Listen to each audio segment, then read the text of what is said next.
The grip, one of the most important parts of making sure you have the setup right. Now, if your grip's wrong, it's very easy to get the golf club in the wrong place and therefore create an inconsistent strike.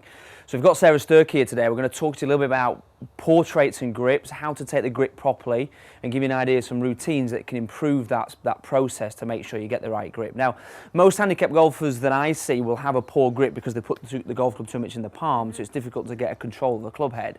And what a lot of people I see when I teach is they interlock the fingers too far because of poor tuition or just something that dad or husbands or whatever have told them. They lock in there and grip it as tight as they can. So the problem with that is the club then goes too much into your palm. So if you lock your fingers right in as far as you can go, it suddenly becomes quite uncomfortable. It does, and I feel, and when you get tense, for instance, when you're out on the course, you feel like you're gripping it, and you lose feel of the shots. Exactly. So the first thing people make the mistake of is locking too far in.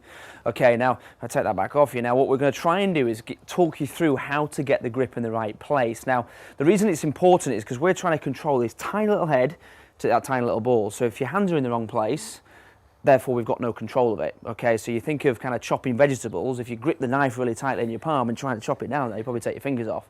So we're gripping it nice and lightly. So we're trying to control this tiny little head. So what we're trying to do is get the club more in the fingers. Okay, so we're trying to go from the middle crease of your bottom finger there. Okay, and we've got a glove here to help explain that, going through just to the top of your little finger. So it's very definitely going at an angle because the club's going to sit at an angle at setup. Okay, so if we let it rest across there first. Now, one of the big mistakes people make from there is then try and grip it with the palm.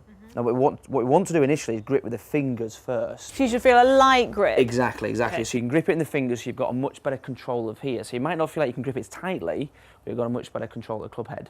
So once we've got it in the fingers, the bottom part of this grip now, or this glove here, what we're going to try and do is wrap that over the top and then place your thumb on top. Okay, so your thumb isn't directly on top of the grip, it's slightly down the right hand side. And therefore, the two dots that we've got on the back of this training glove, we can see that. Okay, so if we let you have a go with that. So we're going to go across those fingers first.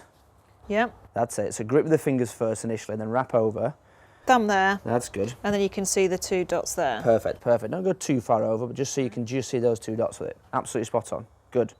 Right, so let go there again for me. So that feeling the fingers?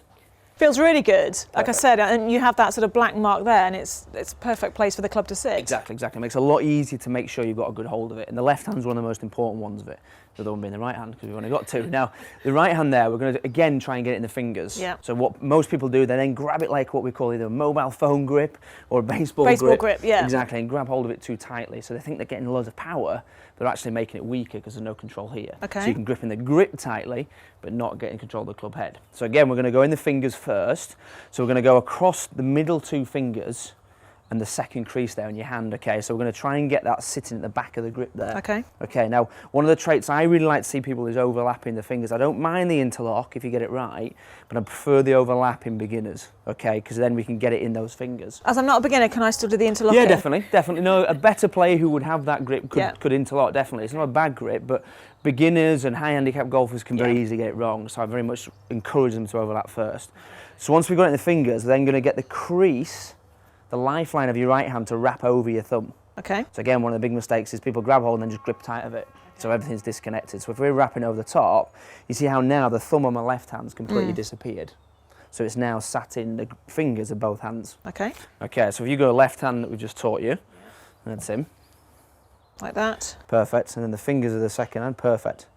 Like that. Great stuff. So you keep hold there for a sec. We lift your hands. Sorry, you keep hold there. So we lift your hands up there. So you see how now Sarah's got it all nicely in the fingers there, so you can get loads of control of the club head there. So she can grip it maybe 4 out of 10 on a scale.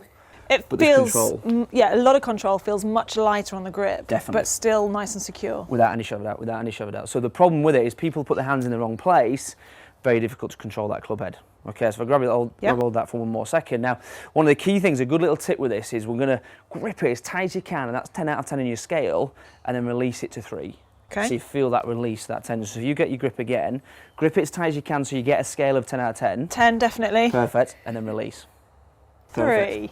So it just relaxes. So you still physically saw Sarah relax, everything reduces with it, so it becomes a lot easier. And that's so important when you're playing, when you get tense, when you're playing your medals, you just get, you like this and you grip it and it affects your golf. Exactly. And that 10 to 3 little drill is a great one to get in the habit of doing, especially when you're on the first tee, a few people around you watching, you start to get a little bit knock-kneed.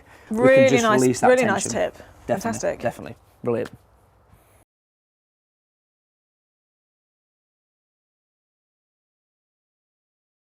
To watch more tips and drills videos that will help improve your game, visit www.directgolftv.com.